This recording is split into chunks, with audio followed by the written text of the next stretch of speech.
Un premier pas vers l'architecture durable est un projet conçu par la Maison de l'Architecture de l'Isère pour répondre à des objectifs de sensibilisation aux enjeux liés aux économies d'énergie en lien avec l'environnement urbain des enfants. Il a été sélectionné et soutenu par la métro dans le cadre de l'appel à projet Climat+. Une dizaine d'enfants inscrits à la maison de l'enfance Prémol le mercredi après-midi a participé à un cycle de séances animé par Architecture in Vivo, mêlant observation de références bioclimatiques, visites, création de maquettes et de collages, rencontre avec un architecte concevant des projets de réhabilitation thermique. Au programme, isolation, végétalisation, récupération de l'eau de pluie, orientation du bâti. Partons à la découverte de ce projet Climat+. Dans une séance, on est parti à la caserne de Bonne voir des maisons et on a vu une maquette de la caserne de Bonne. Est-ce que vous pouvez me dire d'après vous, Amina, pourquoi il est écologique ce quartier alors? Parce qu'il y a des panneaux solaires. Alors parce qu'il y a des panneaux solaires. Donc en effet, sur les bâtiments, il y a des dispositifs que les architectes ont imaginés et ont mis pour économiser. Nous sommes en train de dessiner cet immeuble-là et nous allons, nous dessinons les fenêtres, les murs les plus importants de l'immeuble. L'immeuble est là. Cet immeuble-là, c'est celui-là. Qui veut prendre une photo? Moi, Et prends tout le bâtiment. Alors recule un peu peut-être. Poussez-vous là de son champ. Travaillons sur l'architecture. Nous travaillons sur la ville. Il faut qu'on reconnaisse la forme du bâtiment. N'hésitez pas à couper dedans. Comment transformer ton bâtiment? Je voulais faire un petit jardin et mettre le bois ici pour couvrir. Et ici, ça récupère l'eau de pluie, ça c'est les panneaux solaires, comme ça, dès que le soleil il tape à l'ouest, ça tape ici, dès que ça tape à l'est, c'est ici. Ici, ils ont fait une ouverture, c'est des fenêtres. Et ici, ils ont fait des éoliennes. Ici, c'est des protections. On a essayé de leur apprendre un peu ce que c'est l'architecture et pourquoi il faut qu'elle aussi elle économise de l'énergie et pourquoi c'est important. Donc comment les architectes intégraient à leur architecture des dispositifs qui économisent de l'énergie et comment eux aussi chez eux au quotidien ils pouvaient faire des gestes pour économiser de l'énergie. Donc en fait, on vient faire une isolation thermique, c'est ce qu'on appelle. Donc on vient mettre un espèce de gros manteau au bâtiment pour qu'il y ait moins de chaleur qui s'échappe quand on met les radiateurs. Voilà.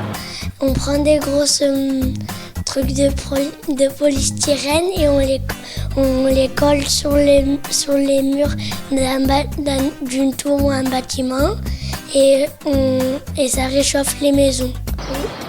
Ah oui, on a fabriqué des petites maisons avec comment faire l'eau et en papier, en maquette, Voilà. en polystyrène. Et il y avait une petite maison qui récupérait l'eau de pluie, une petite maison qui avait les panneaux solaires. Il y avait une maison, on lui avait mis comme un manteau de coton. Ah oui, et on pour lui avait mis le mettre le plus chaud. Voilà. J'ai appris plein de choses. S'il fait chaud et que nous, à l'intérieur, on a froid. Au lieu de mettre des ventilateurs, utiliser l'électricité, on ouvre simplement la porte ou les volets. Pas laisser tout le temps couler pendant 3 heures le robinet. Comment réchauffer la maison, comment ne pas gaspiller la lumière et ne pas gaspiller l'eau.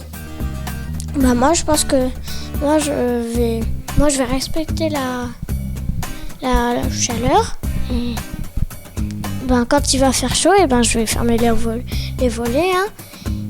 Et voilà. Pour pas payer trop. Pour pas trop payer.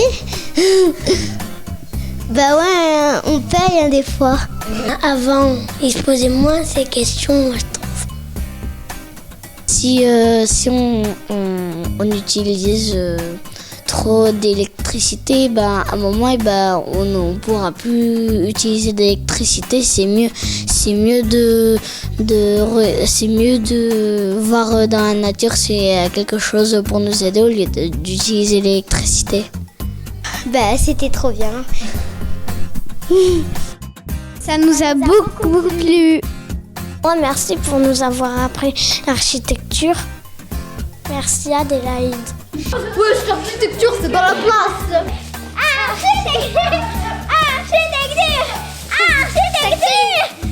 L'architecture est ma place, dans l'endroit où je suis né.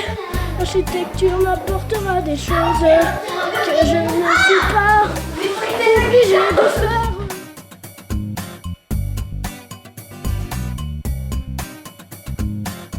On a insisté tout à l'heure sur l'importance de sensibiliser les jeunes publics à l'architecture par le biais de l'école. On a rappelé ensuite ce qui est mis en place sur le sujet. On va s'intéresser maintenant au fond de la question en évoquant les contenus même de tout ce travail de sensibilisation et le lien précisément aussi avec les différentes matières enseignées dans le cadre d'un parcours scolaire. On profitera peut-être aussi des intervenants pour ouvrir un petit peu certaines questions qui n'auraient pas pu être évoquées avant. Je pense notamment à la formation des enseignants, profitant du fait qu'on ait une directrice d'école avec nous, Marie Wozniak. On pourra peut-être aussi dire un mot des structures individuelles de sensibilisation, je le disais tout à l'heure, avec vous, Fanny Tassel. De toute façon, tous ces sujets-là sont assez perméables, évidemment, les différentes thématiques des tables rondes, même si on a bien senti, en tout cas, la progression entre les différents temps d'échange qu'on a eu depuis ce matin. Je précise aussi qu'on va, bien sûr, tout à l'heure, faire circuler un micro dans le public pour pouvoir échanger ensemble à propos de cette question-là et comme tout à l'heure, on va essayer de le faire assez tôt dans la discussion pour que ça puisse nourrir peut-être la deuxième moitié de notre heure d'échange. Je vous présente chacune de nos 4 invités, à commencer par vous, Mireille Sicard. Je vous présente parce qu'il n'y a pas grand monde qui vous connaît ici, alors ça vaudrait le coup de bien dire qui vous êtes. Vous êtes architecte, directrice de la Maison de l'Architecture d'Isère, responsable du groupe pédagogie du RMA, et alors peut-être justement... je pense qu'il y a bien une personne peut-être qui ne vous connaît pas ici, ou en tout cas qui ne connaît pas bien le rôle de la MA Isère. J'aimerais bien qu'on revienne dessus, peut-être à travers un regard un peu historique. La Maison de l'Architecture Isère, qui est effectivement motrice sur ces questions-là au sein du réseau des maisons de l'architecture. Comment est-ce que c'est venu? Je crois que c'est très lié aussi à votre propre parcours. Est-ce que vous pouvez nous raconter un petit peu ça? Oui, voilà. Donc je suis obligée de raconter ma vie. Non, mais ce qui est intéressant aussi dans cette question, je pense, c'est que ça évoque aussi le fait qu'une partie de toutes ces questions de transmission et de sensibilisation, elles sont liées aussi aux personnes. Et l'idée là qu'on a aujourd'hui, c'est que ce soit toujours lié aux personnes, mais pas seulement. Parce que finalement, et on l'a vu beaucoup dans les écoles d'architecture, et Roberta pourrait en témoigner, etc., parfois, il y a des actions qui se font, de la sensibilisation, etc. Et puis, ça s'arrête parce que il y a quelqu'un qui s'en va, tout simplement. Et donc, ce qu'on a mis en place dans notre région et à Grenoble, et c'est pour ça qu'on est nombreuses aujourd'hui de la région Auvergne-Rhône-Alpes, c'est dans la durée, justement. C'est-à-dire que voilà, on a créé une sorte de synergie entre les partenaires qui fait que les actions perdurent, pas seulement parce que c'est nous. Ensuite, pour parler plus précisément de moi, il se trouve que j'ai écrit un livre qui s'appelle Comprendre l'architecture, qui n'était pas destiné aux architectes, parce que j'aurais jamais osé l'appeler comme ça, mais qui était destiné aux enseignants des écoles élémentaires. Ce livre a été soutenu par le ministère de la Culture et édité anciennement le CRDP et puis Canopé. Et donc, c'est pour dire que à l'origine, il y a un peu une question théorique et on va rejoindre cette question du comment on fait. C'est-à-dire que moi, j'avais très envie de me dire c'est indispensable de transmettre tout ce qu'on a évoqué en fait ce matin. Je m'étais vraiment rendu compte des enjeux. J'avais eu une agence d'architecture, etc. Et je m'étais dit mais c'est indispensable justement de transmettre cette culture, de l'ouvrir, de faire participer. Donc ça, c'était pour la partie théorique. Ensuite, je pense que la vraie question du comment, c'est la première fois où on va dans une classe. Et pour tous ceux qui ont fait ça, en fait, on comprend d'autres choses aussi. Et voilà, alors c'est une expérience absolument passionnante, très intéressante. Moi, pendant 25 ans, j'ai été dans toutes sortes de classes, de la maternelle au lycée. J'ai aussi été en formation initiale à l'école d'architecture avec des étudiants de master pour les emmener, pour transmettre. Et puis plus largement, ça rejoint la question des formations pour les enseignants. On en fait beaucoup. Et pour les architectes, on va en parler. Mais ensuite, et là on a fait récemment à Caen, avec Territoire Pionnier, une formation de transmettre l'architecture. Donc la formation de transmettre l'architecture, on en a parlé ce matin, elle existe depuis 2007. Elle est portée par l'école d'architecture avec Marianne Veyraud et puis Roberta Gelli et moi-même dans le groupe de travail. Et les objectifs sont exactement ceux qu'on décline aujourd'hui finalement, c'est-à-dire pourquoi on le fait, c'est-à-dire qu'il faut repartager l'idée que qu'il y a des enjeux qui sont importants, que c'est une nécessité, avec qui on le fait. Et là, on l'a évoqué un peu aussi ce matin, c'est-à-dire qu'il y a un ensemble de partenaires, de structures, etc., dont il faut tenir compte. On s'inscrit au milieu d'un paysage d'acteurs qui est très important. Et puis, comment on le fait? Et là, on arrive à ce comment. Et là, on parlait des outils. Alors, les outils, il faut jamais oublier que c'est un moyen. C'est pas une finalité. Donc, c'est très important. Il en existe qui sont très intéressants, qui sont maintenant assez bien diffusés, je pense. Et puis, donc, on peut les trouver sur différents sites. Je parlerai d'archipédagogie tout à l'heure. Mais il y a d'autres sites où ils existent. Les CAU en ont fait beaucoup aussi, différentes structures, etc. Mais en fait, ils n'existent pas pour eux-mêmes, les outils. Et parfois, on a tendance à le croire. Donc, effectivement, il faut fournir des outils pour les architectes et pour les enseignants. Il faut fournir des ressources, c'est important d'écrire, de raconter, de partager les savoir-faire. Mais il faut aussi apprendre à savoir s'adapter à l'âge des enfants, construire une progression pédagogique, construire un projet avec un enseignant. Et ça, voilà, c'est l'enjeu de ce dont on va parler. Et alors, je reviens, pardon, j'insiste toujours, mais je parlais d'historique, peut-être ça m'intéresserait aussi de connaître bien les dates aussi de tout ce dont vous nous parlez, qu'on se rende compte aussi de comment les choses évoluent. On a un petit peu parlé de dates dans la table ronde précédente, mais la Maison de l'Architecture Isère, son engagement sur cette question-là, ça date de quand à peu près? C'est vous, le livre que vous avez rédigé, c'était quand? Oui, alors bon, quelques dates. Je vais devoir dévoiler mon âge bientôt. Non, en fait, alors la Maison d'Architecture de l'Isère existe depuis 1984. Donc c'est une des premières maisons d'architecture. Ensuite, moi, j'en suis directrice que depuis 2000. J'ai commencé à travailler sur ces questions lors d'un post-diplôme à l'école d'architecture.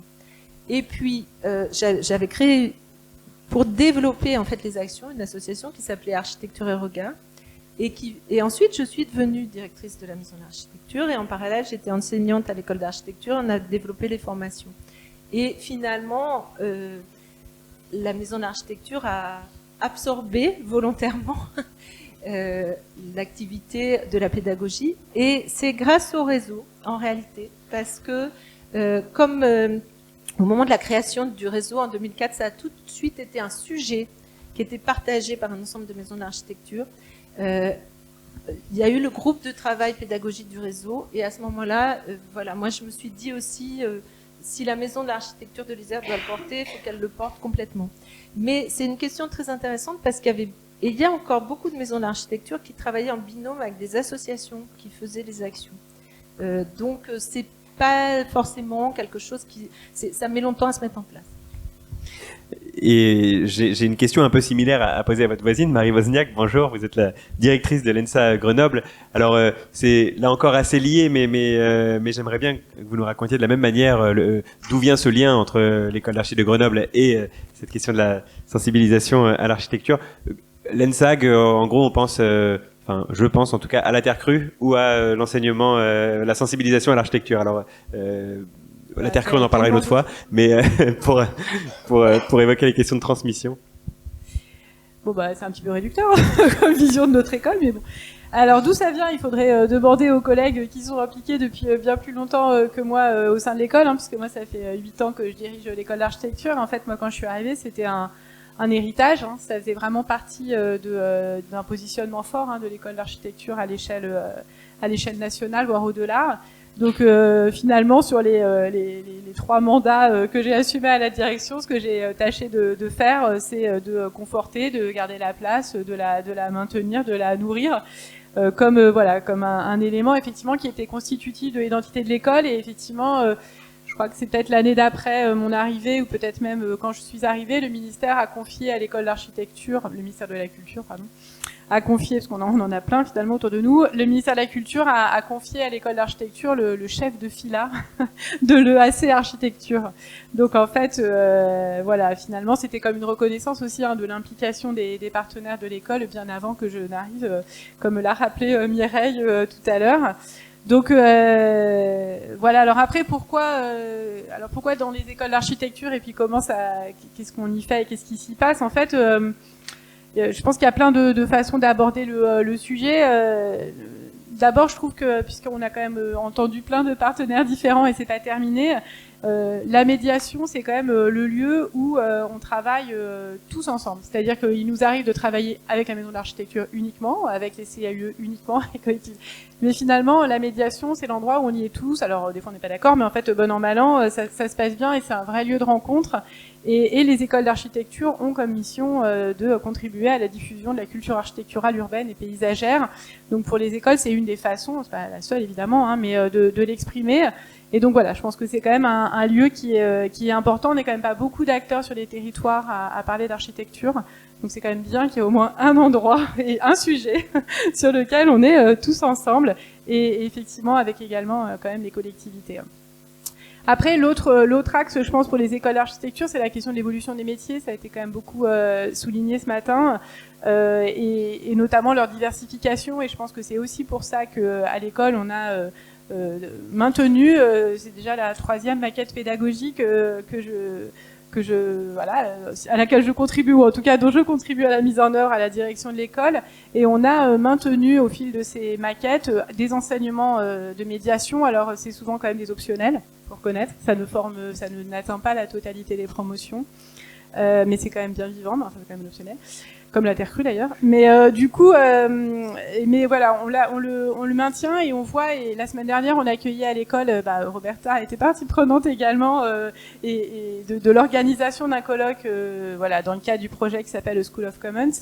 Et il y a une intervenante, Véronique Bio, qui en introduction parlait des pratiques alternatives de l'architecture. Et parmi ces pratiques, comme ça, elle dessine toute une galaxie finalement de métiers, autour de la maîtrise d'œuvre, ou pas autour d'ailleurs, parfois d'une façon complètement autonome. Et parmi toutes ces pratiques, la médiation tient une part. Et il y a des structures effectivement comme celle d'Adélaïde où finalement elle est centrée quasiment là-dessus. Mais ce que décrivait aussi Véronique Bio et Elisa Macaire, c'est que c'est des profils finalement d'architectes qui font un peu de tout, quoi. C'est-à-dire ils vont faire la maîtrise d'œuvre sur des projets plutôt modestes, mais ils vont également faire de la médiation, participer à des dispositifs de participation, voire faire de l'enseignement ou être archi-conseil de l'État. Donc avoir comme ça une pratique diversifiée et qui n'est pas éparpillée. Qui a vraiment une cohérence, c'est leur parcours. Et du coup, finalement, dans les écoles d'architecture, on essaie de veiller à rester ouvert à cette évolution des métiers. Et c'est aussi à ce titre-là qu'on reste présent sur ces sujets autour de la médiation. Marie Wozniak, pardon, juste, ce que vous dites à l'instant, on reste ouvert à ces pratiques, à cette évolution des métiers. C'est quand même ça prend une très très grande place, ces évolutions des métiers. On parle là spécifiquement de médiation, mais de manière générale, je crois avoir entendu, puisque vous citiez Véronique Bio, à propos de ces pratiques alternatives de l'architecture, donc des architectes diplômés qui ne font pas de la maîtrise d'œuvre. C'est peut-être pas une majorité, mais c'est une très grande minorité. Enfin, une minorité, je veux dire, pas loin de la majorité, quoi. Enfin, on est quasiment sur les jeunes générations, on est quasiment à 50-50. Oui, voilà, c'est ça, oui, d'accord. Ouais. Non, ça me semblait oui, intéressant tout de à le fait. mettre en avant, effectivement. Oui, et après, bon, alors du coup, forcément, pour les écoles, ça pose plein de questions, hein, d'actualisation de nos formations, évidemment, des contenus, mais aussi, voilà, de rester ouvert à accueillir des praticiens et des praticiennes qui ont des diversités de profils, de parcours, de façon de faire. Et oui, c'est pas une mince affaire, mais en tout cas, voilà, il y a un vrai intérêt à accompagner ces démarches-là. Après, nous, alors moi, j'interviens pas que pour l'école de Grenoble. D'abord, j'aurais dû commencer par le dire, ça aurait été plus poli. En fait, je remplace François Bouat, le président du collège des directeurs et des directrices d'école d'architecture, qui est souffrant. Donc, ce n'est pas au titre de l'école de Grenoble que j'interviens seulement, mais aussi comme représentant du bureau du collège. Et donc voilà, et si je dézoome un peu de Grenoble, hein, et on l'avait fait à l'occasion de l'événement qui avait été organisé à Arc en Rêve en 2017, j'avais dressé un panorama de ce qui se faisait dans les écoles, hein, à la demande du ministère en tant que chef de file. Et en fait, ce que l'on constate, c'est que toutes les écoles d'architecture participent à des dispositifs de médiation. Après, on le fait toutes d'une façon différente, mais on le fait toutes avec les mêmes acteurs. Il y a des écoles qui accueillent des associations de médiation, parfois des associations étudiantes, parfois des associations d'un autre type. Il y a des écoles comme à Clermont qui accueillent des centres de loisirs dans leurs murs pendant les vacances et qui font... voilà. Donc il y a plein de façons de faire de la médiation, mais toutes les écoles sont positionnées avec, comme l'a dit Mireille, une diversité d'outils et de façons de faire. Après, ce qui est plus particulier à Grenoble, c'est transmettre l'architecture. Mireille en a parlé, c'est-à-dire porter une formation ouverte aux professionnels pour voilà, se former à la médiation. Il y a cette question de la participation au préac. Au début, l'école en était même co-porteuse. Enfin, je veux dire, avant qu'on décide collectivement d'ouvrir le préac aux 4 écoles de la région, ce qui est, je pense, une bonne chose. Mais en tout cas, voilà, l'école de Grenoble était quand même très fortement impliquée dès l'origine du dispositif. Et puis après, on porte nos propres dispositifs de médiation. On a des visites de l'école, on participe aux Journées nationales de l'architecture dans les classes, on anime des ateliers autour d'expositions d'architecture. Voilà. Et ça repose en grande partie sur les étudiants médiateurs, hein, qui sont formés grâce aux enseignements qu'évoquaient à la fois Mireille et Roberta. Et puis après, il y a des dispositifs un peu plus, pas étonnants, mais en tout cas qui sont un peu... là, par exemple, on a une enseignante d'art plastique qui a travaillé avec des étudiantes et des étudiants sur le livre d'architecture pour enfants, avec tout un travail finalement plutôt en entrant par le livre d'art et d'architecture. Donc il y a aussi des enseignements qui vont pas avoir la médiation et les outils de la médiation comme centre, mais plutôt voilà, une entrée vers d'autres publics avec d'autres types de médias. Et puis on a eu même des ateliers de projet, hein. Il y en a un qui avait été présenté à Beaubourg, là, le Wikibuilding, où on démarrait vraiment du regard des enfants, de l'échelle des enfants, et où les enfants étaient associés à un travail avec les étudiantes et les étudiants de petites structures d'architecture, on va dire éphémères. Donc on a aussi voilà, des enseignements qui ne sont pas des enseignements de médiation, mais qui mettent en jeu la relation aux enfants. Et pour revenir sur le collège des écoles, vous me disiez en préparant cette discussion, il y a évidemment à Grenoble cette formation-là, et il y a 2 autres écoles aussi qui intègrent cette question de la transmission dans le cadre de leur cursus, c'est Bordeaux et Clermont-Ferrand. Oui, c'est ça. C'est surtout qu'en fait, ce qu'on avait constaté, on en parlait avec Mireille tout à l'heure, je me disais, mince, des fois, on ressort les trucs d'il y a 5 ans, on se dit qu'on n'a pas beaucoup avancé, mais en fait, on avait pointé le fait qu'il y a des formations à la médiation en université. Il y en a une notamment à Bordeaux, et puis il y avait cette initiative qui à l'époque émergeait à Clermont, mais qui depuis, j'imagine, s'est bien confortée. Et finalement, il n'y en avait pas dans les écoles, il n'y en a pas dans les écoles d'architecture. Je ne suis pas sûre qu'il faut le faire dans les écoles d'architecture, mais sans doute qu'il faut intégrer dans les diplômes de médiation des modules autour de l'architecture, ce qu'on est largement en capacité de faire du fait de notre présence dans l'univers universitaire. Hein. Mais c'est vrai qu'il y a un enjeu quand même autour d'une reconnaissance, alors notamment sur la formation initiale. Ouais, je pense que et ça on l'a pas avancé. Et, pardon, ma formulation n'était pas claire. C'est pas dans les écoles d'architecture de Bordeaux et de Clermont qu'il y a ces enseignements-là, mais c'est dans les universités de Bordeaux et de Clermont-Ferrand qu'il y a une. Et ben pour continuer le tour des présentations, on va passer à vous, Isabelle Cerezola. Bonjour. Vous êtes enseignante en art plastique, tiens, encore. on va parler juste après des différentes matières d'ailleurs qui sont sollicitées autour des travaux de transmission de l'architecture, mais on va se rendre compte que ça va au-delà de l'art plastique. Toujours est-il que vous êtes enseignante d'art plastique, vous êtes également prof et sœur relais à la Maison de l'Architecture et de la Ville PACA, à la MAF PACA. Alors peut-être avec vous, je voulais évoquer cette occupation de professeur relais. Est-ce que vous pouvez nous raconter un petit peu en quoi ça consiste, quelle part ça prend dans votre travail, sachant que, comme tout à l'heure avec Valérie Védrenne, vous êtes encore enseignante, vous avez une activité principale d'enseignante. Oui, mais c'est vrai que Valérie, elle est chargée... Vous m'entendez? Oui. Valérie elle est chargée de domaine et donc elle est à mi-temps DAC et mi-temps en classe, et moi je suis à 100% en classe, et c'est une mission supplémentaire, on n'est pas déchargé pour faire ça. Donc ça c'est assez lourd.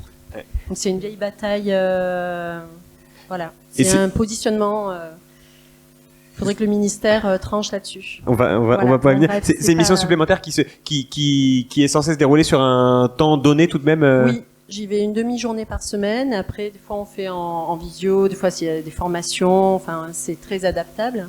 Mais c'est une charge de travail assez conséquente, à la fois de présence sur place, mais aussi tous les à côté, de répondre à des mails, d'accompagner les collègues. Alors, je vais peut-être expliquer en quoi ça consiste, la mission de professeur relais.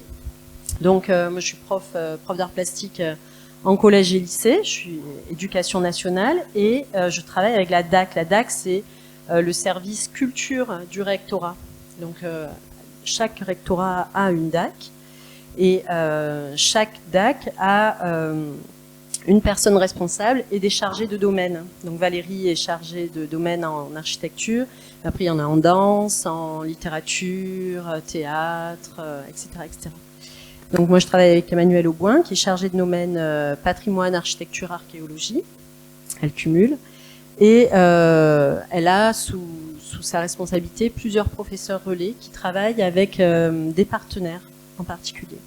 Donc moi je travaille avec la MAF PACA, mais en vrai je travaille aussi avec le Festival Images de Ville, la Compagnie des Rêves Urbains, enfin en fait avec tout l'ordre des architectes, c'est-à-dire tous les partenaires avec lesquels la MAV travaille, puisque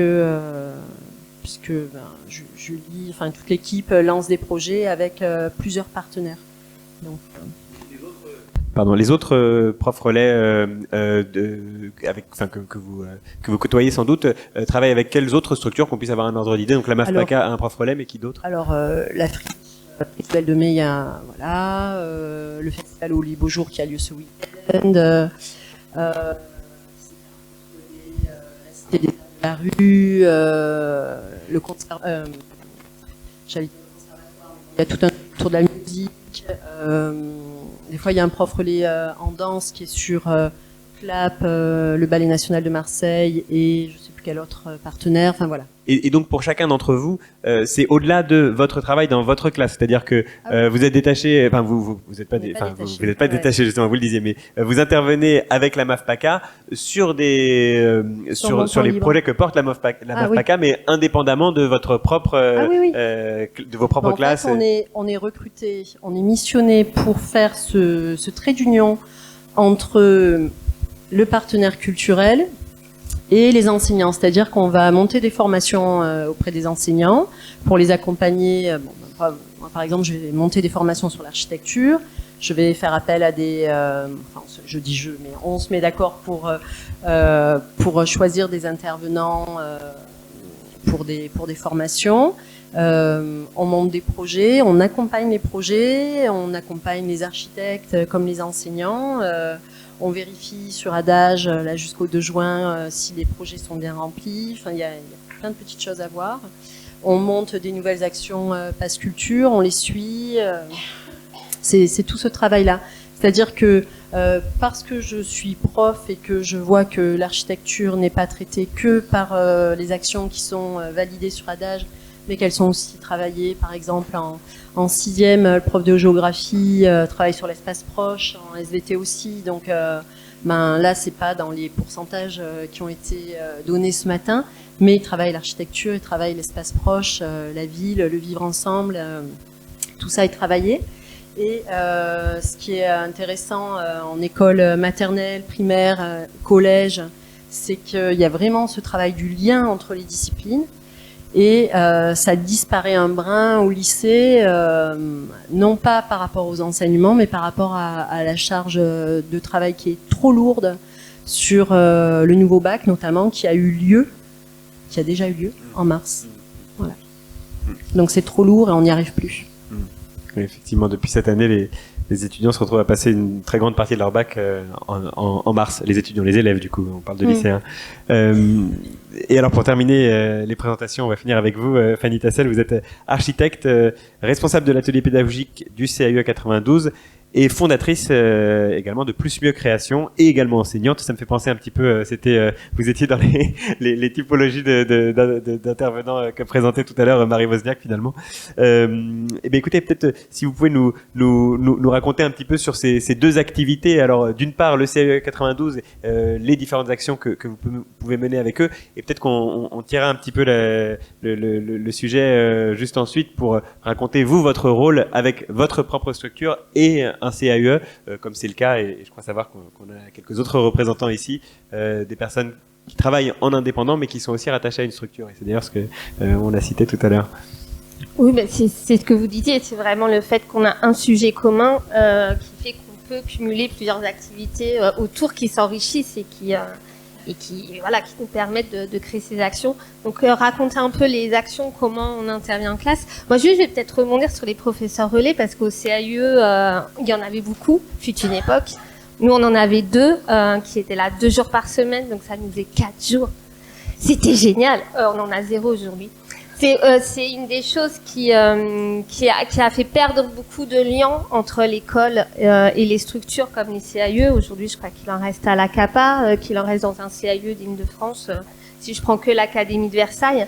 Mais quand l'éducation nationale se dessaisit autant et en fait nous laisse très isolés, parce que nous qui faisons beaucoup de formations d'enseignants, où l'école est autant en évolution permanente, quoi, tout change beaucoup, les conditions de travail changent, les programmes changent, les élèves changent.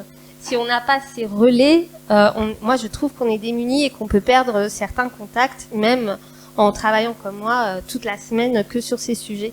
Donc je pense que c'est peut-être une des pistes qu'il faudrait ressolliciter absolument l'éducation nationale sur ces questions-là. Et même si on est un bon pourvoyeur de formation d'enseignants, parce que gratuit, voilà.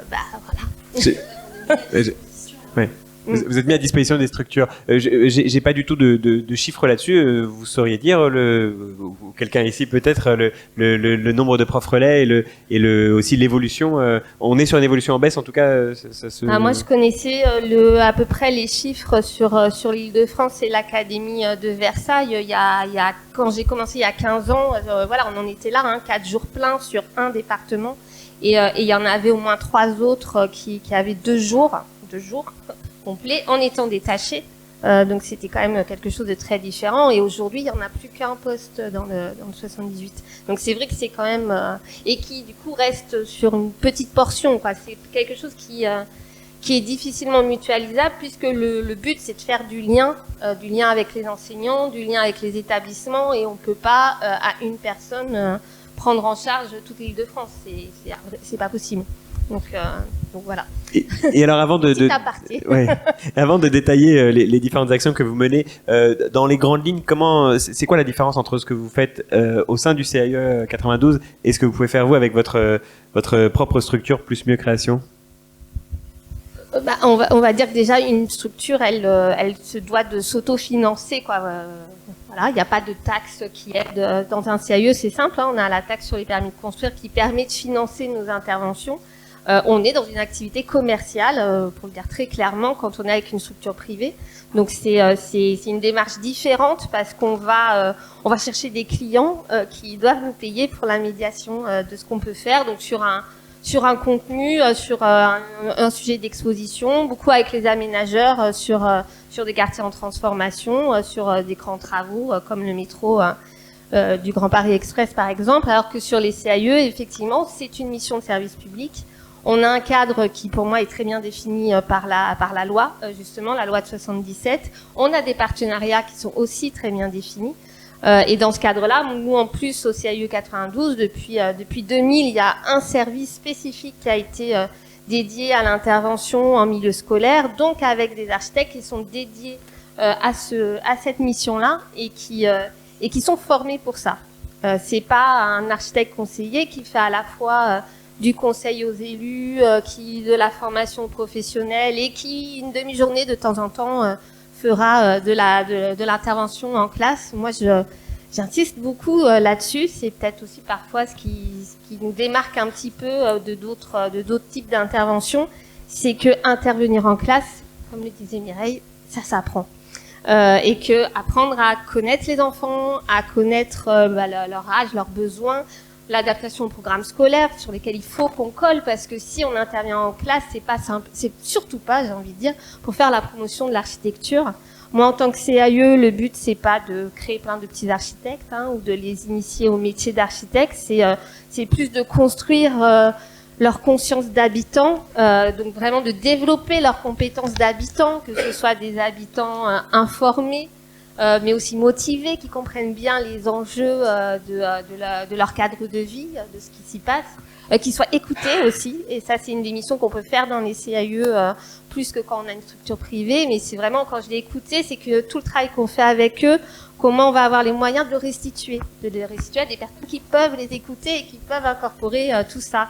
Un maître d'ouvrage, l'aménagement de leur cours d'école, comme c'est en ce moment c'est très à la mode, par exemple. Mais il y a plein d'autres cas où on essaye de diffuser cette parole ou ce qu'on a pu faire avec eux au-delà de la classe. Et pour finir, sur ce point-là, sur cette diffusion, c'est du en plus, c'est-à-dire vous faites cet atelier, vous entendez des choses et de vous-même vous décidez de réfléchir à une manière de faire remonter cette matière-là, ou ça fait partie de l'atelier à chaque fois que de. Alors ça fait quoi? C'est en même temps, comme c'est de l'argent public quelque part quand même, les CAE, comme beaucoup d'associations aussi qui ont à rendre compte de leur activité, on a ces fameux rapports d'activité qui à minima devraient nous permettre de faire remonter cette parole-là, mais c'est vrai qu'on l'incorpore de manière un peu plus forte en s'attachant vraiment à ce que cette restitution soit diffusée largement.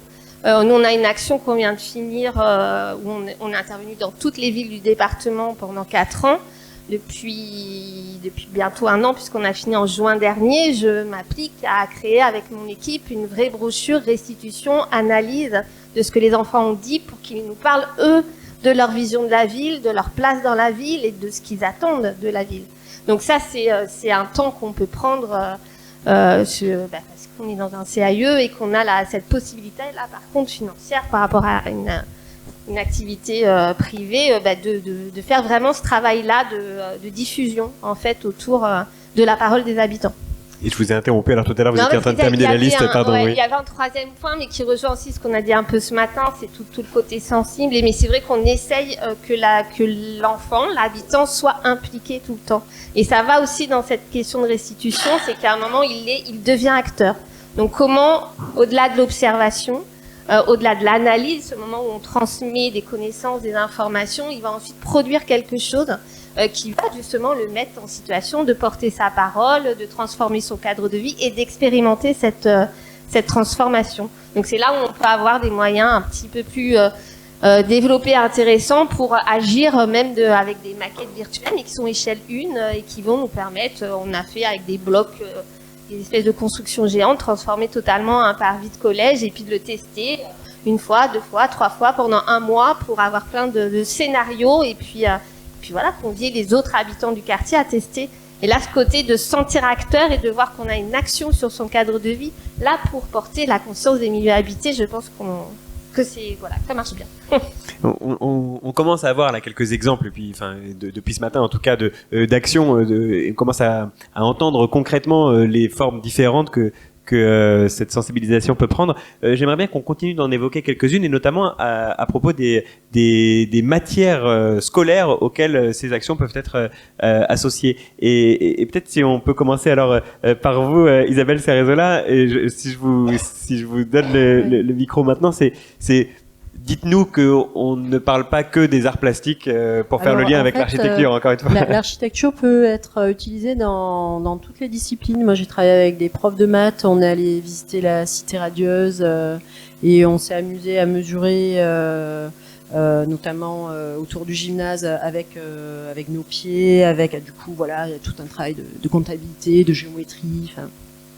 Je travaille souvent en l'archi avec des profs de français. Il y a quand même en quatrième, il y a toute une séquence qui est au programme sur la ville. Comment, voilà, la ville imaginaire. Mais on travaille aussi en cinquième. Ils ont toute une séquence sur le voyage. Mais le voyage, ça peut être le voyage dans l'école en fait déjà.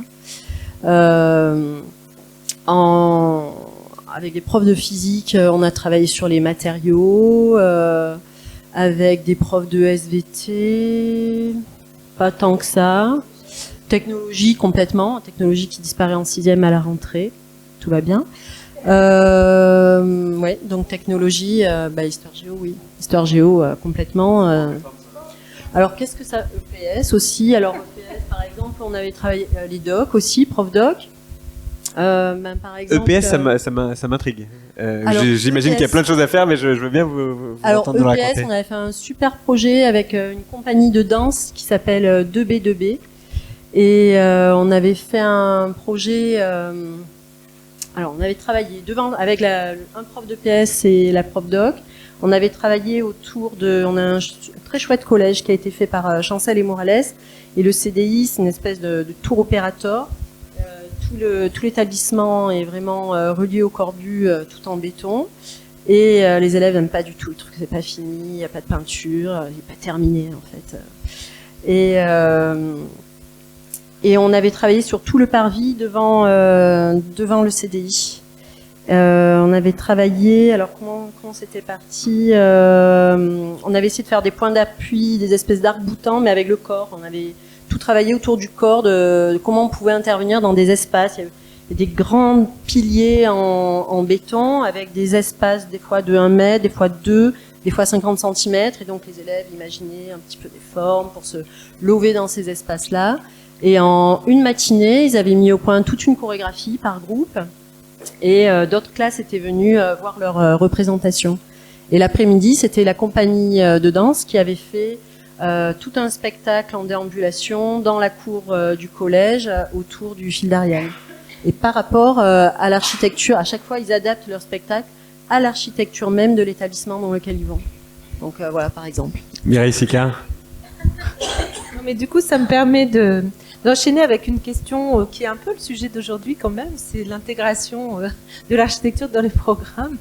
Parce qu'on n'en a pas parlé jusqu'à présent et je trouve que ce que dit Isabelle est super éloquent par rapport à ça. C'est-à-dire qu'en fait, c'est pas tellement, ça va pas devenir une discipline ou en tout cas pas tout de suite, mais c'est très transversal.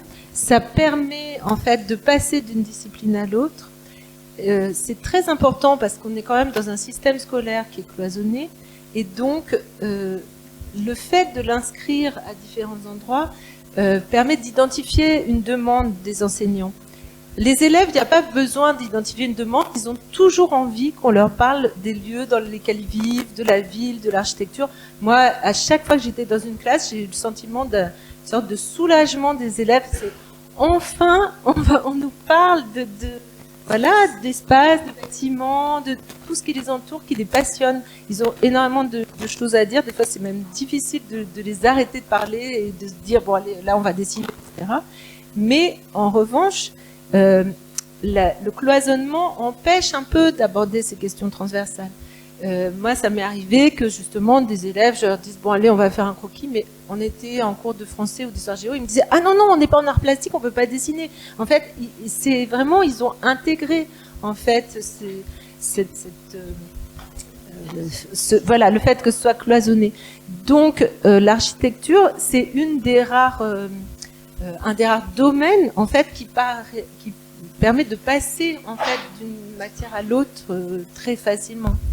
Et justement, en fait, comme on aborde, parce que c'est complexe l'architecture, comme on aborde en fait un peu une notion par intervention, parce qu'on peut pas tout aborder. Si on suit une classe dans différentes matières, ça permet de faire ce lien. Et ce lien, il est nécessaire justement par rapport aux enjeux qu'on évoquait ce matin. Marie Wozniak, vous vouliez réagir? En fait, c'est en vous écoutant toutes les deux, et je pense que ça parlera à Marianne qui est dans la salle. On accueille un atelier de l'école de la deuxième chance, les décrocheurs du lycée. Ça fait longtemps que l'école a ce partenariat. Et en fait, c'est ce que tu dis, c'est-à-dire, sauf que là, c'est inversé, c'est-à-dire que pour finalement redonner du sens à des apprentissages fondamentaux, utiliser l'architecture. Voilà, parce que finalement calculer ça sert à faire tenir, dessiner ça permet de concevoir, voilà. Et finalement ça donne une finalité à des apprentissages fondamentaux dont ils ont pu à un moment ou à un autre de leur vie se détacher, et du coup c'est une expérience assez unique en fait d'accueillir cet atelier d'architecture au sein de l'école d'architecture, et on a même proposé que les jeunes qui sont issus de cet atelier et qui souhaitent candidater sur Parcoursup soient favorisés à l'audition, non pas à l'admission, ça je peux pas faire grand chose, mais au moins à l'audition pour reconnaître leur investissement en fait. Mais voilà, c'est ce que tu dis en fait, parce que c'est transversal et que ça croise plein d'enseignements, c'est aussi, si on retourne le sujet, une façon de ramener vers ces enseignements fondamentaux en disant qu'on apprend jamais pour rien, mais en tout cas là, la finalité est assez claire en fait. Oui, c'est concret et après, ce que tu disais, oui, effectivement, c'est transversal, mais à chaque fois, ça part de personnes, c'est-à-dire que les profs qui vont travailler ensemble dans différentes disciplines, c'est parce qu'ils ont envie de travailler ensemble, eux. C'est-à-dire que ça va pas être imposé. Quand c'est imposé, ça fonctionne pas du tout, en fait. On a essayé, là, sur un projet autour de Château de Servières, atelier d'artistes, exposition, relier le prof d'art plastique avec le prof de français. Si le prof de français d'entrée a pas envie de travailler là-dessus particulièrement, il va aller faire la visite, mais il va pas le réinvestir. Il faut que ça parte vraiment d'intention, et ce sont des projets qui prennent énormément de temps parce qu'il faut co-construire le projet entre profs plus le partenaire si on a un partenaire. Alors juste avant qu'on ouvre la discussion pour élargir encore sans doute le sujet en échangeant tous ensemble, j'avais une dernière question sur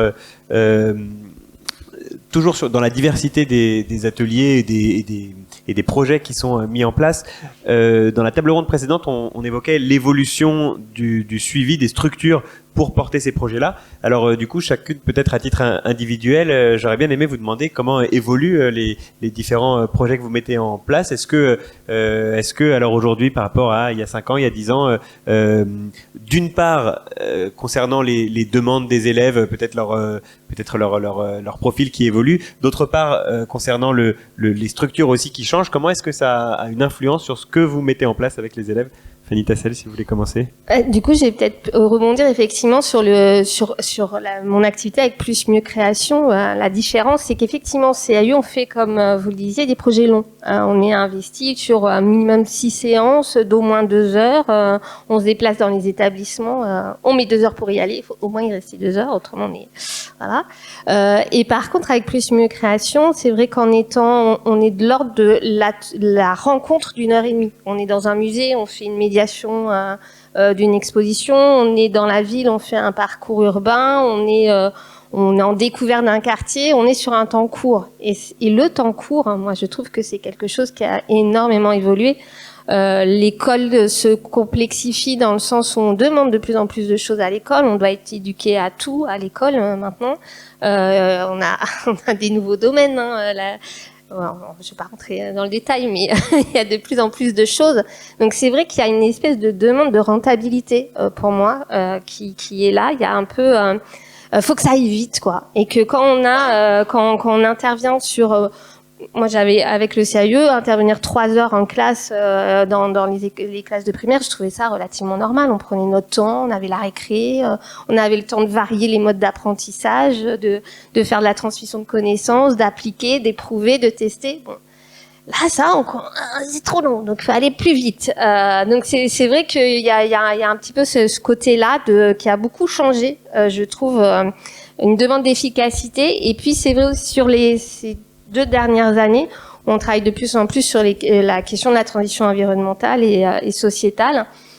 Il y a une question de connaissance qui, je trouve, par l'architecture, on pourrait évacuer un peu le côté surtout expert et on s'éloignait beaucoup en prenant que le côté sensible. Sur la question environnementale, comme première approche, excusez-moi, en première approche sensible.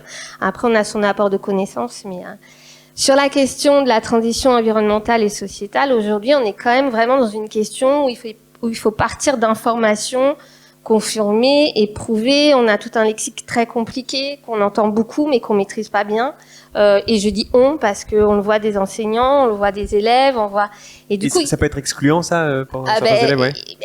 Oui, c'est un vrai problème parce que quand on veut parler de la complexité de ces enjeux, il faut les aborder et ne pas limiter cette question au tri des poubelles, par exemple, ou qu'est-ce que le tri des poubelles inclut, voilà, il y a tout un ensemble et du coup, il y a comment faire dans ces temps de plus en plus courts pour passer par cette transmission de connaissances sans non plus perdre le côté ludique, agréable, joueur, on essaye de beaucoup jouer, expérientiel aussi, beaucoup. Donc, trouver des manières de faire dans des temps courts pour transmettre beaucoup de connaissances, mais de manière agréable, ludique et voilà.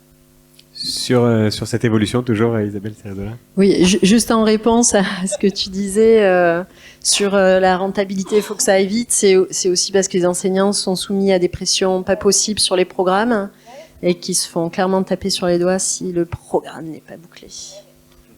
Ouais. Et qu'il faut être rentré à telle heure pour la cantine et qu'après il y a ça, il y a les externes, les demi-pensionnaires. Ouais, c'est pas simple. Miris. Excusez-moi. Sur l'évolution, peut-être je vais parler en tant que prof relais avec le projet Vivre l'architecture qu'on a à la MAFPACA. Donc Vivre l'architecture, c'est un projet qu'on co-construit avec l'Ordre des architectes et on fait intervenir un architecte qui est inscrit à l'Ordre, un architecte dans une classe. Et le projet, donc les architectes ont été formés par Roberta et Mireille à l'automne lors d'une journée de formation. Donc vous avez fait la formation de transmettre en version courte pour que ça soit un peu plus rentable aussi. Et ensuite on fait des binômes enseignants et archi. Et ils co-construisent lors d'une autre journée de formation, ils co-construisent le projet de la classe. Ça peut prendre des formes extrêmement différentes. Il y en a qui vont travailler sur des maquettes, mais pas que. Il y en a qui vont faire de la photographie, qui vont travailler avec leur corps, qui vont aménager un coin détente au CDI. Enfin, ça peut. Voilà. Et on a réussi à doubler le nombre de classes parce que l'ordre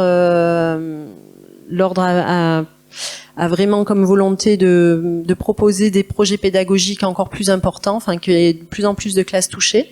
Donc on avait 20 classes cette année et on va renouveler ça cette année là. Ils remettent des moyens là-dessus.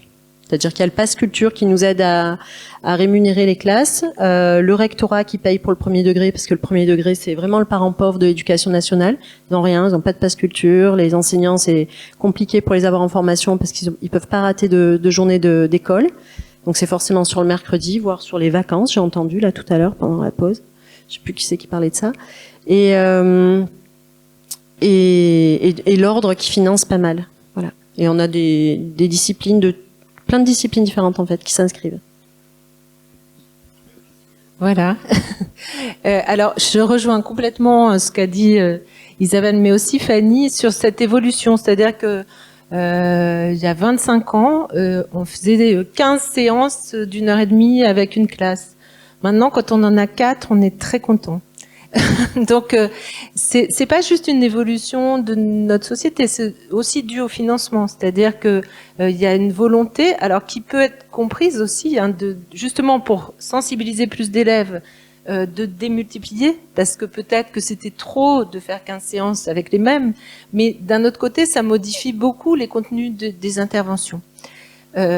En plus, la temporalité à l'intérieur des cours est quand même très réduite, hein, c'est-à-dire qu'il faut, oui, il y a une sorte d'efficacité à avoir, de très bien structurer en fait son intervention, parce que si elle dure 1h30, elle dure pas 1h40. Hein, les élèves ils seront partis au bout d'1h35. Donc en fait, voilà, c'est alterner des références, des visites, enfin un peu tous les outils en fait.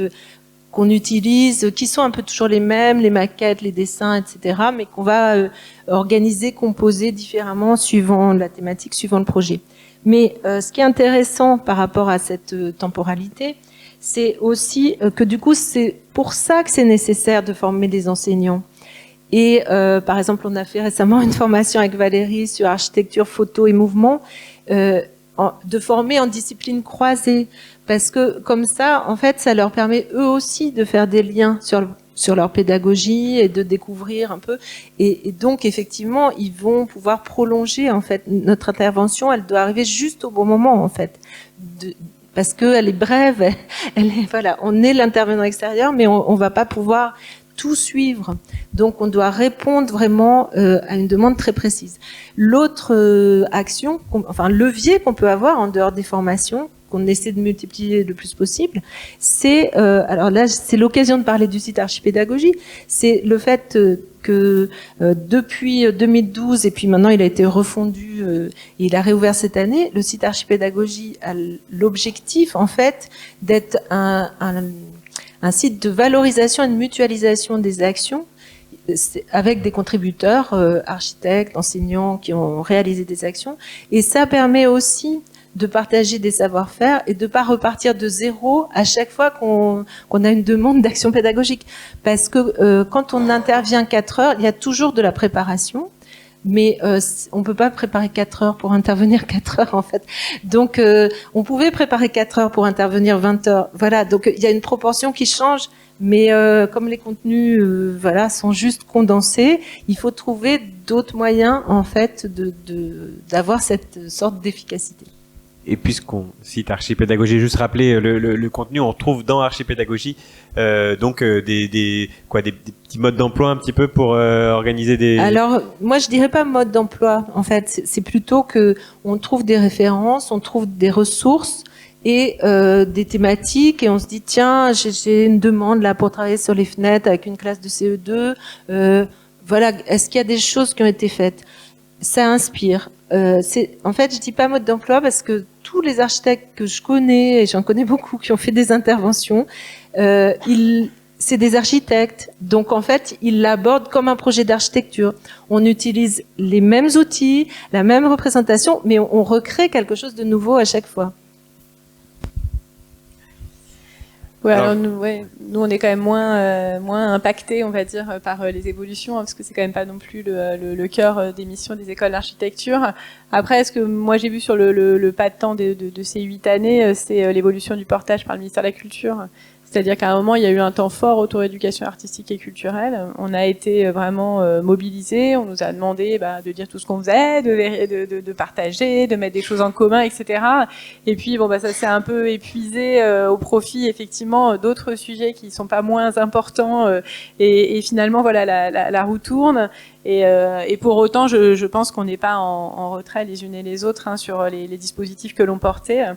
Donc voilà, on voit moins. Enfin, moi, je vois moins de mon côté l'accélération dont vous parlez, mais que je comprends très bien. Après, il faut reconnaître que les écoles ne perdent pas en attractivité. Donc ça veut dire que même si on croise pas beaucoup d'architecture dans son cursus scolaire, il y a quand même beaucoup de lycéens et de lycéennes qui frappent à la porte de nos écoles et qu'on ne peut pas accueillir du fait de ce numerus clausus que l'on subit. Et donc voilà, ça veut dire qu'il y a quand même une appétence et une envie. Et c'est vrai que c'était le collègue de Bordeaux qui le disait ce matin, quand on fait les entretiens d'admission pour l'entrée en première année, c'est assez drôle en fait de voir ce que les jeunes apportent avec eux comme image, comme imaginaire, et puis comme compétence aussi pour certains, en tout cas comme potentiel, autour des sujets d'architecture. Donc il y a quand même quelque chose qui chemine et qui arrive jusqu'à nos écoles avec c'est bien de le rappeler, ça, oui, une forte envie de faire de l'architecture dans toutes ses acceptions en fait. Je veux bien rebondir là-dessus parce que j'ai une élève l'année dernière qui a été prise à l'école d'archi de Marseille, une brillante élève. Je dis brillante parce que pour être pris, il faut être avec Parcoursup, il faut avoir des super notes. Et en fait, elle a arrêté en cours d'année. J'ai halluciné alors qu'elle voulait faire ça depuis des années. Et elle m'a dit, mais en fait, j'ai réalisé que je voulais vraiment créer. Et je pensais que architecte, ça allait m'ouvrir des voies, un travail assuré, j'aurais du travail de façon extrêmement facile, beaucoup plus facile que artiste. Et en fait, pas forcément. Donc, elle a abandonné l'école pour faire une école d'art l'année prochaine.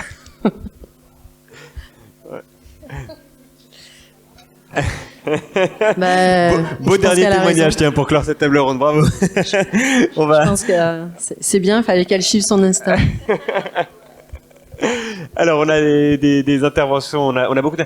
Est-ce que Claude, tu veux bien intervenir et ensuite peut-être faire passer le micro? Voilà, je vais faire passer le micro et si vous voulez, je vais essayer de faire le lien avec la prochaine table ronde en interrogeant donc les participants à cette table ronde sur la question des objectifs qu'on a essayé de se fixer de façon extrêmement, comment dirais-je, grandiose au niveau de ce séminaire, puisque comme vous l'avez entendu lors des précédentes tables rondes, on part du constat aussi qu'aujourd'hui on atteint une sorte de plafond de verre dans les pratiques qui ont été défendues depuis 20, 30, 40 ans et démultipliées, enrichies.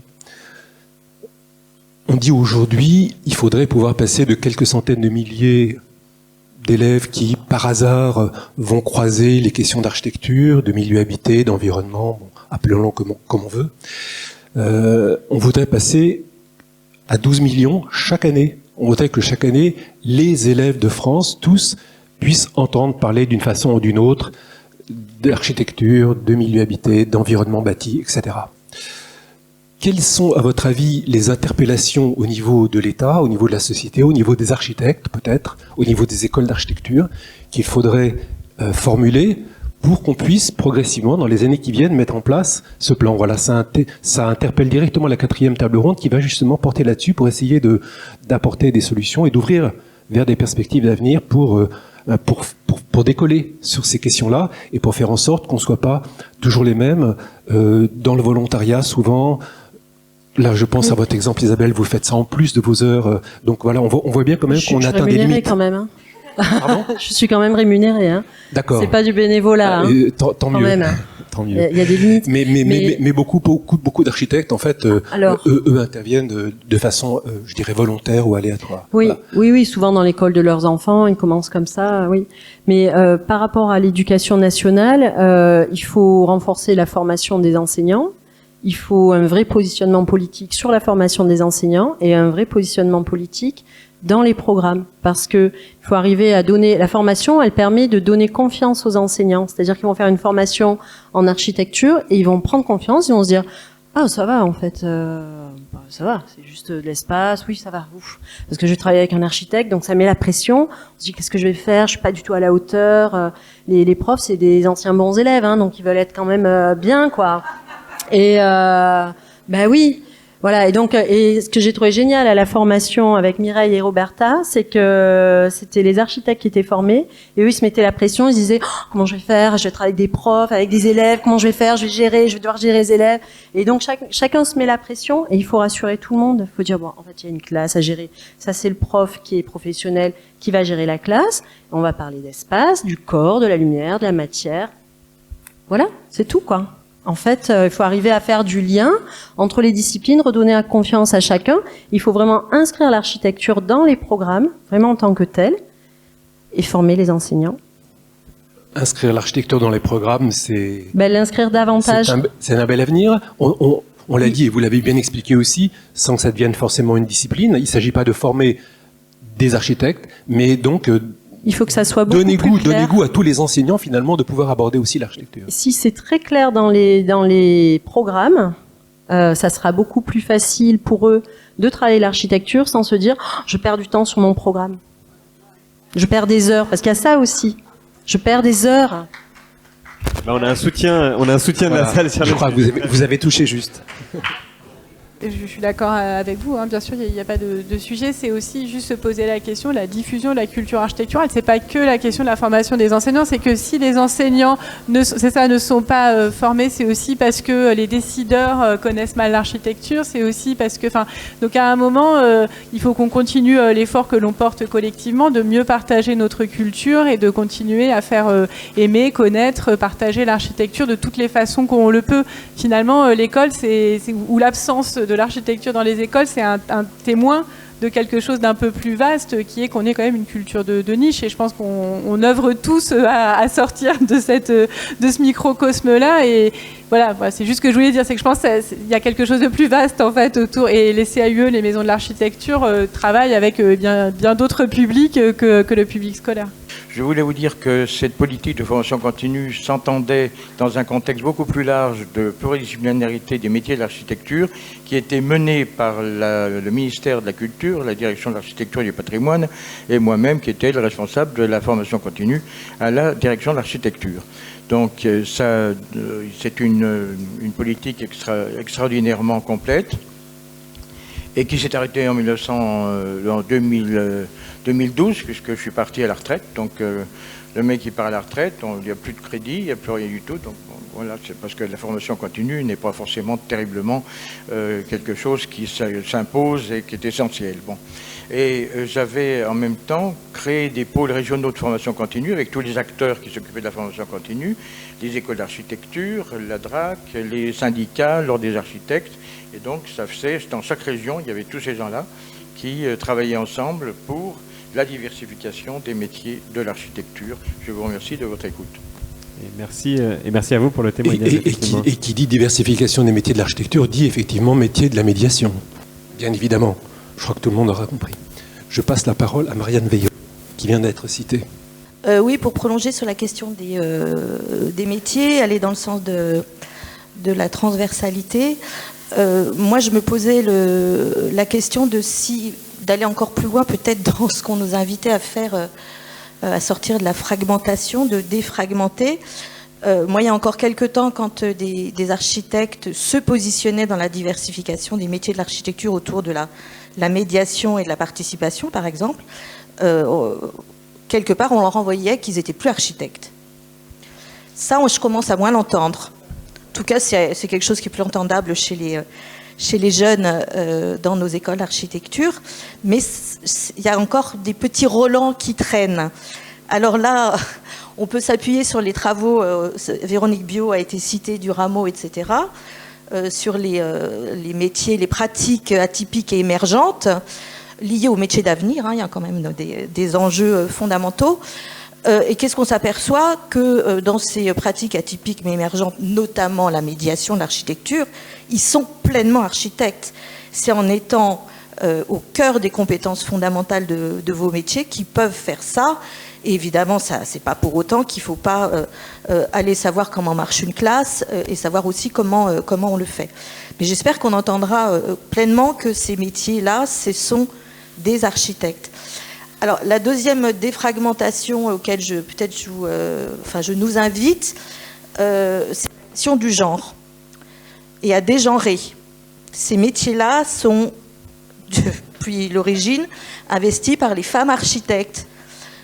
Pourquoi? Parce que c'était qu'elles qui avaient le droit d'aller dans la classe de leurs enfants? Ben non. Alors, est-ce que c'est parce que les femmes, on est étiquetées du côté du lien et du care? Ben moi, ce que j'ai entendu ce matin, c'est que le care, c'est notre préoccupation à tous. Et l'architecture, c'est l'art du lien, la relation. Donc voilà, on va peut-être défragmenter aussi du côté du genre. Et encore une fois, c'est ce que je vois dans nos ENSA, puisque je m'occupe également d'insertion professionnelle. Donc ça, c'est aussi, tu parlais, Clou, de la question de la massification. Elle viendra aussi, je pense, elle-même des architectes. Et troisième défragmentation, là, interprofessionnelle, puisqu'on a parlé de transversalité. Les architectes, c'est au cœur, puisque moi, je suis dans une école d'architecture, on forme des architectes. Mais il y a aussi tous les professionnels du cadre de vie, main dans la main, urbanistes, paysagistes, etc. On a parlé de transversalité avec les démarches artistiques. Et il y a également du côté des acteurs du patrimoine. Et là, j'invite, on a énormément du côté des acteurs des VPAH, Ville et Pays d'Art et d'Histoire, des professionnels qui ne se rencontrent pas forcément avec les architectes. Et là aussi, je crois qu'il faut qu'on décloisonne, qu'on défragmente. Et sur le terrain, en action territoriale, ils se rencontrent. Mais là, on retrouve des cloisonnements dans des modes d'organisation, des réseaux, des financements, des formations professionnelles. Et là, j'espère qu'on va aussi avancer là-dessus. je veux abonder dans le sens de cette table ronde-là.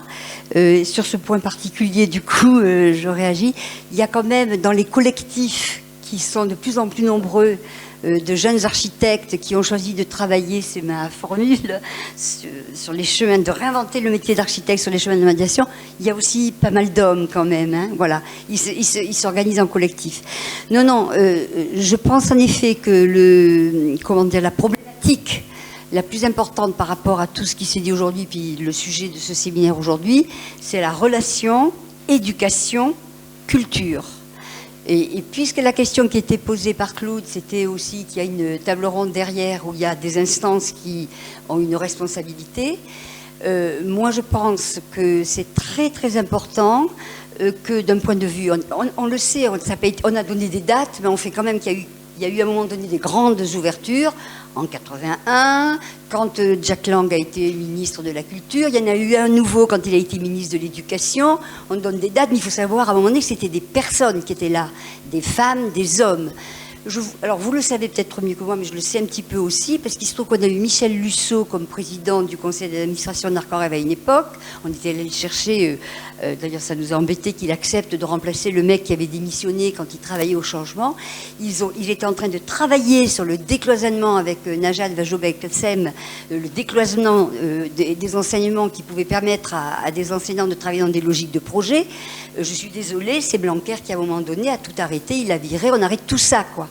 Et donc là, cette question, alors c'est vrai quand tu as dit soutien, moi j'emploie plutôt le mot portage, parce que ça veut dire qu'à un moment donné, c'est vrai qu'aujourd'hui il y a des initiatives, elles doivent être soutenues, mais pour qu'elles soient amplifiées, il faut qu'à un moment donné, depuis le haut, c'est-à-dire depuis politiquement, il faut qu'effectivement ces questions-là, il faut qu'à un moment, voilà, alors on ne peut pas leur donner ordre de... Mais il y a peut-être une clé et que tout le monde a dans la tête, mais je ne suis pas sûre qu'elle ait été...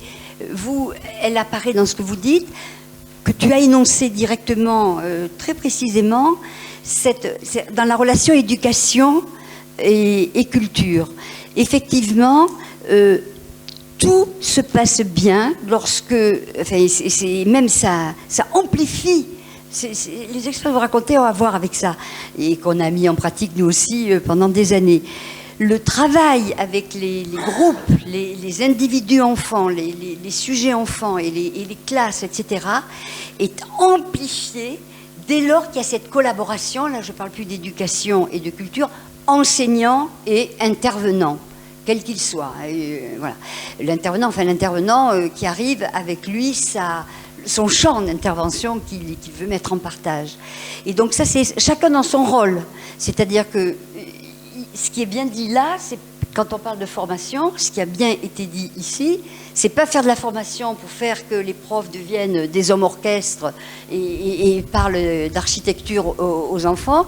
C'est effectivement leur donner des clés pour qu'ils se rendent compte que dans leur enseignement, ils peuvent s'en emparer. Nous aussi, à Arc-en-Rêve, pendant des années, ça avait les profs de français, les profs d'histoire géo, des profs d'éducation physique et sportive, des conseillers pédagogiques avec lesquels on avait travaillé sur des cours d'école, qui ont réussi à faire, c'est dans les années 80, faire transformer les programmes d'aménagement des écoles pour les cours. Une inspectrice aussi d'école maternelle, dans un travail qu'on faisait, et à un moment donné, boum, ça remonte. Et donc, là, à un moment donné, il se passe quelque chose avec nous, tous les projets d'Arc-en-Rêve. On a inventé des choses, qu'on a testé, expérimenté avec les enfants, mais avec les enseignants, on débriefait, etc. Et ces projets ont été renouvelés grâce à la collaboration avec les enseignants. Et donc ça, c'est vraiment la clé de tout. C'est la clé de tout. Mais je veux reconclure sur cette question de politique. À un moment donné, c'est important, je ne sais pas comment ça peut se faire, mais que politiquement, de leur rappeler, bon sang de bois, j'allais dire un gros mot, la décision en 77, ce qui est écrit, quoi. Alors c'est écrit sur un papier, mais qu'est-ce qu'on fait? Et là, c'est ça qu'il faut leur demander, au-delà de l'argent. Au-delà de l'argent, parce que vous avez raison, l'argent on l'a, puisqu'on a le pass culture avec ce nouveau gouvernement. Maintenant, on a de l'argent, c'était notre problème avant. Maintenant, on veut des textes avec des possibilités. Voilà. Et par contre, je veux bien rebondir sur ce que vous disiez concernant l'architecture, mais plein d'autres domaines artistiques. Les enseignants n'ont pas forcément besoin de professionnels, de ceci ou de cela, pour travailler la culture dans leurs cours. Ce sont des professionnels de français, d'histoire géo, d'art plastique, de PS, etc. Ils peuvent travailler l'archi, la danse, le théâtre, dans leurs cours sans avoir besoin d'un partenaire. Et ça, c'est important. Ils peuvent eux-mêmes inviter des gens qu'on ne voit pas dans les statistiques qui ont été dites ce matin. Non, mais inviter personne, être juste avec leurs élèves. Il y en a qui... C'est bien...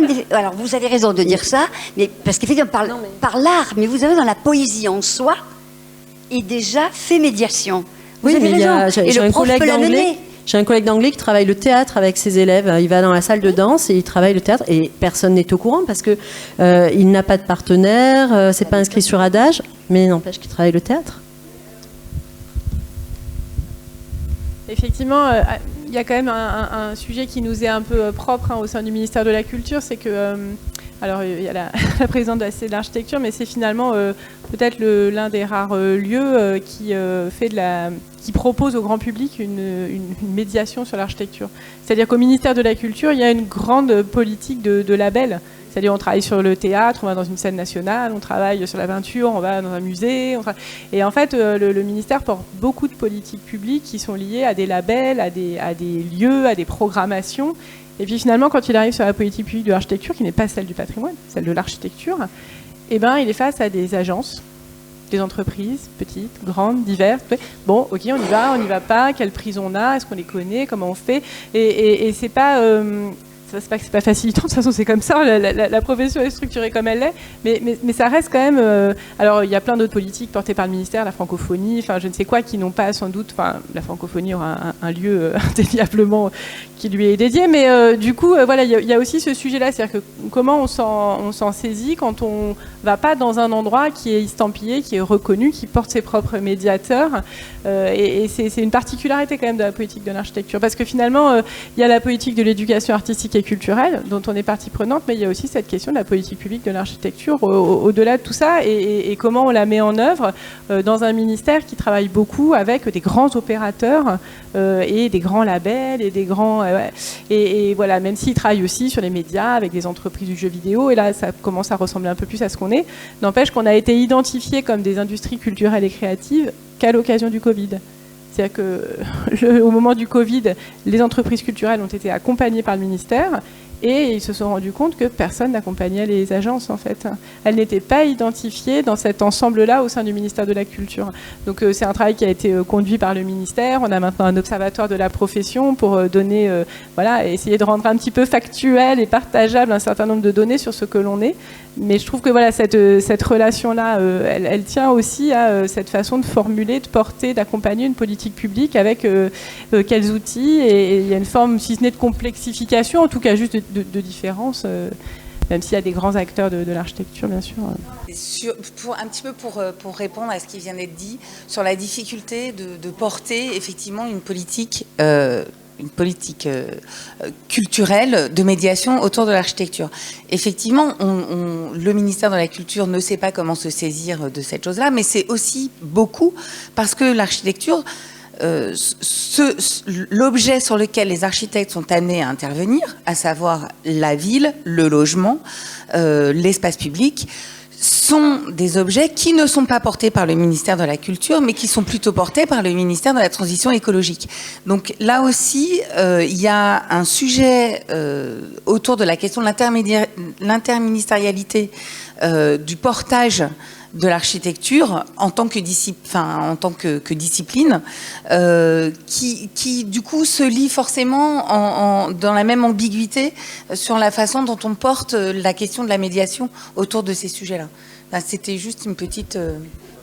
Est-ce qu'on a une idée de l'impact de toutes ces actions, ces différentes actions, sur les élèves, alors à court terme et à long terme?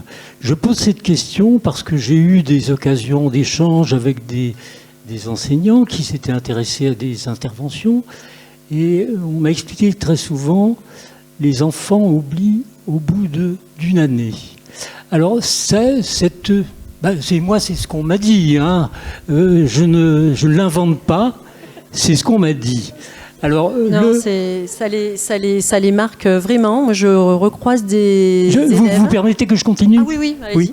Oui, alors moi ça me pose une autre question, c'est au niveau de ces actions. Vous avez parlé de la mutualisation, effectivement ça paraît une chose intéressante de pouvoir associer en contradiction ou en association des actions. Mais est-ce que ces actions,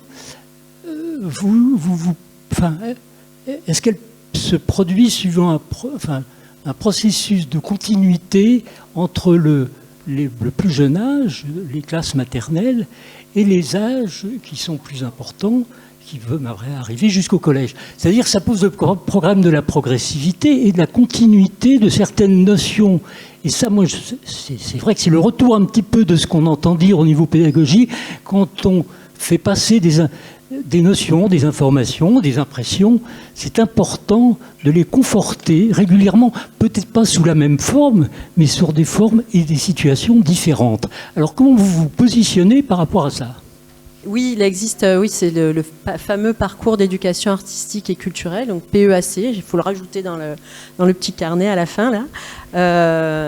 Oui, il y a une continuité au sein même des écoles, il y a des instances, conseils pédagogiques, qui décident de continuité, par exemple de toucher tout un niveau sur une action, et que ça soit chaque année pour que toutes nos cinquièmes fassent telle action, parce qu'on considère que c'est très important, parce qu'on a vu qu'il y avait des manques sur tel et tel point avec nos élèves.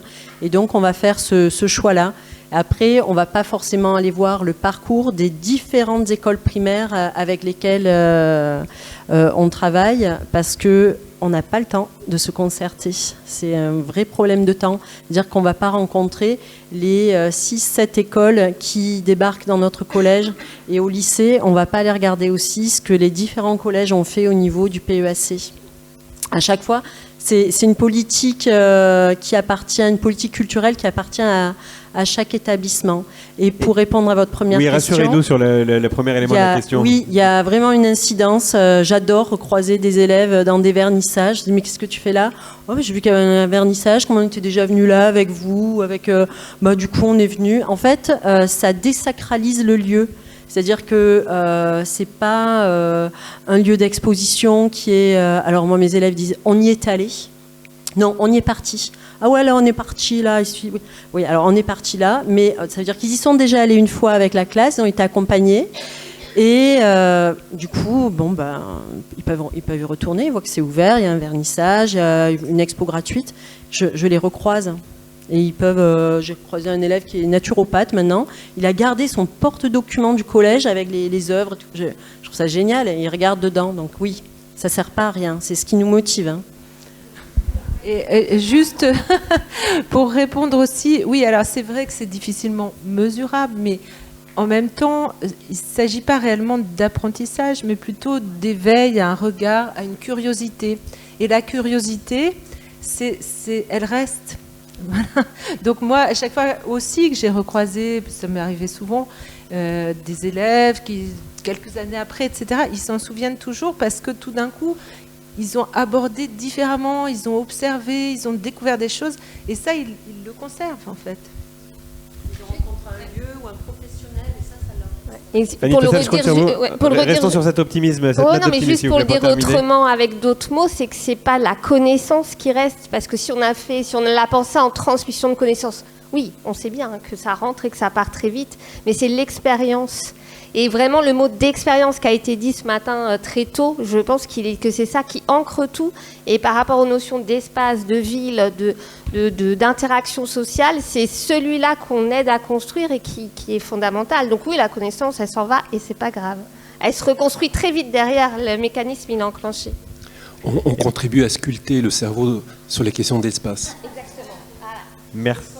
Les sculpteurs. Mais merci à toutes les quatre, Marie Wozniak, Jessica.